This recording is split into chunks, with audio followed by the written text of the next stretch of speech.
কুলতলিতে তৃণমূল কর্মীকে মারধরের অভিযোগ, এমনকি অভিযোগ উঠছে তার মেয়ে যখন বাধা দিতে আসেন তখন তাকেও বেধড়ক মারধর করা হচ্ছে। বিজেপির বিরুদ্ধে যখন এই অভিযোগ, তখন বিজেপির দাবি এর মধ্যে রাজনীতি বলে কিছু নেই, পুরোটাই পারিবারিক বিবাদ।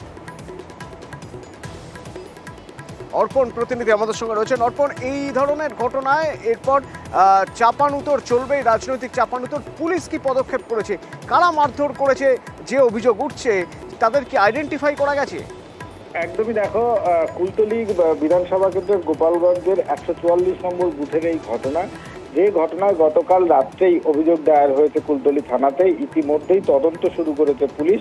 স্পেসিফিক বেশ কয়েকটি নাম দেওয়া হয়েছে, তারা এই ঘটনার পর থেকেই পলাতক, পুলিশ সূত্রে যা আমরা জানতে পেরেছি।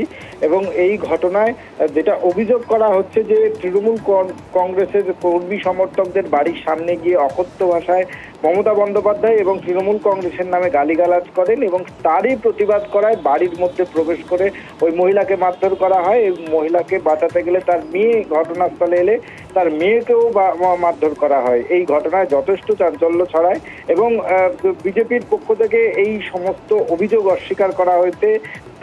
তাদের অভিযোগ এটা সম্পূর্ণ পারিবারিক বিষয়, পারিবারিক দ্বন্দ্ব, সেই দ্বন্দ্বে রাজনৈতিক রং লাগাচ্ছে তৃণমূল কংগ্রেস।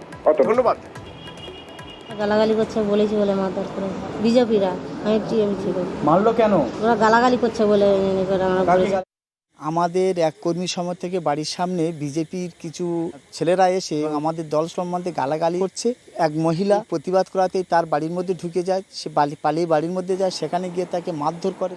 এটা কোনো রাজনৈতিক কোনো রং নয়, এটা ওদের পারিবারিক বিষয়, বন্ধু বান্ধব হিসাবে একটা বাগবিতণ্ডা হয়েছে, সেটাইকে এরা রাজনীতি ইস্যু করতে চাইছে। এ বিষয়টা সম্পূর্ণ ভুয়ো এবং মিথ্যে।